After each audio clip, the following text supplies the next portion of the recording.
Buenas noches. El tema que voy a desarrollar en esta presentación es sobre las visiones del desarrollo en el capitalismo. Para iniciar voy a explicar, tratar de dar un significado que es desarrollo, significa crecimiento, aumento, reforzamiento, progreso, desenvolvimiento o la evolución de algo. Es un concepto que se ha venido desarrollando a través de la historia moderna, se ha generado como una ideología a través del tiempo y mediante acontecimientos que se han dado a lo largo de la historia del capitalismo, los cuales voy a escribir a continuación. Tenemos para el año de 1400 a 1800 la época de los descubrimientos y mercantilismo. Esta es una época donde nace la ideología de la supremacía, pues con la conquista de las tierras del Nuevo Mundo, pues empieza a generar esta ideología. Por ejemplo, con el Tratado de Tordesillas en el año de 1536 entre las monarquías de España y Portugal, fue en el cual se repartieron los derechos de navegación y de conquista a través del Océano Atlántico. A través de esto, es posterior a esto, se inicia la construcción de las periferias, ya que con los territorios conquistados empieza a generarse una transformación para ser explotados, pues extraídos sus recursos. Es así como se crean los centros o metrópoli, las periferias empezaban a depender de ellos. Surge la División Internacional del Trabajo, ya que empieza a generarse toda la economía y el mercantilismo entre las diferentes metrópoli y periferias,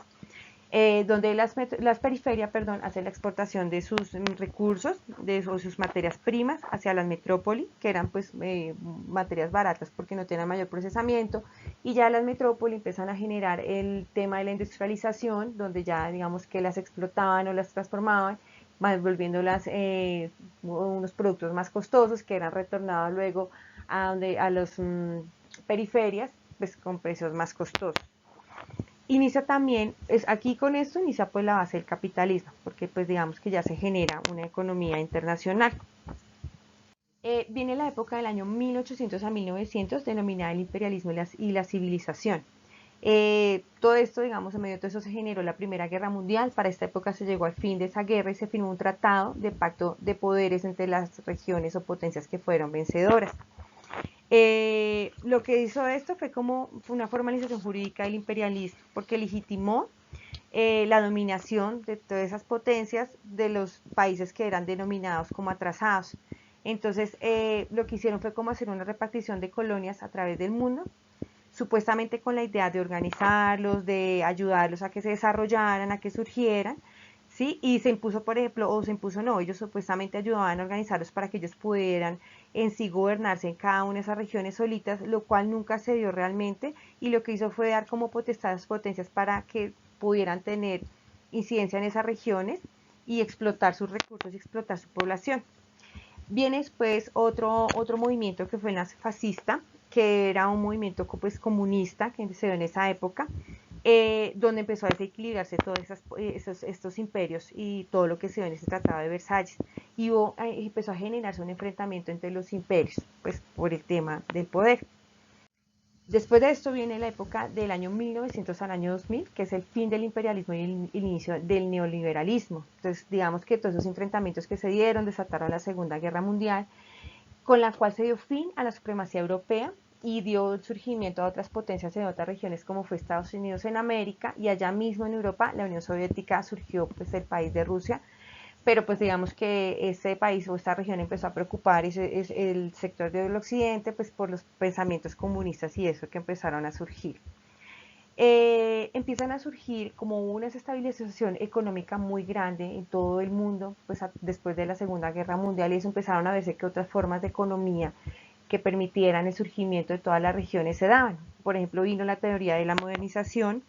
que era la que, digamos que esta teoría en sí lo que implantaba o lo que defendía era que pues tenía que haber un esfuerzo de todas las regiones para el desarrollo y que requería la cooperación de todos los países, como que daba un plano de igualdad para que todos se ayudaran, y así pues se empieza como a debilitar ese pensamiento, esa imposición imperialista que había para esa época. Se empieza a desarrollar el modelo económico keynesiano, que él defendía su desarrollo, su modelo, perdón, era basado en que había que haber una intervención del Estado en la economía para poder generar y aumentar la producción y poder incrementar la acumulación de capital de las regiones. Viene también el desarrollo del fundamento económico de Wallerstein, que se conoce como la teoría del despegue. Digamos que él mostraba una teoría en la que todas las sociedades tenían que pasar por unos estados, digamos, predeterminados que le permitían hacer su surgimiento, pero también empezó a impulsar como esos tratados a nivel mundial para que hubiera ese apoyo para todas las regiones subdesarrolladas, con la idea de ayudarlas a organizar, a surgir y alcanzar pues la modernización y la civilización que tenían las potencias o que tienen las potencias. Pues después de dar el recuento de esos hechos históricos, yo pues me voy a la tarea de concluir pues que se supone que todas esas teorías y políticas vienen encaminadas hacia el desarrollo de las regiones, que están atrasadas, a que haya una igualdad, pero pues en la práctica eso no se da porque si hoy vemos pues siguen habiendo países dominantes y regiones subdesarrolladas y tercermundistas. Se supone que a través de todos estos planteamientos económicos, pues sí ha habido un mayor crecimiento de riqueza, de producción, de interacción mundial con el comercio internacional y la globalización, pero seguimos viendo que la riqueza sigue acumulada en las potencias y no está favoreciendo realmente a las regiones subdesarrolladas. Las tasas de pobreza siguen siendo muy altas a nivel mundial.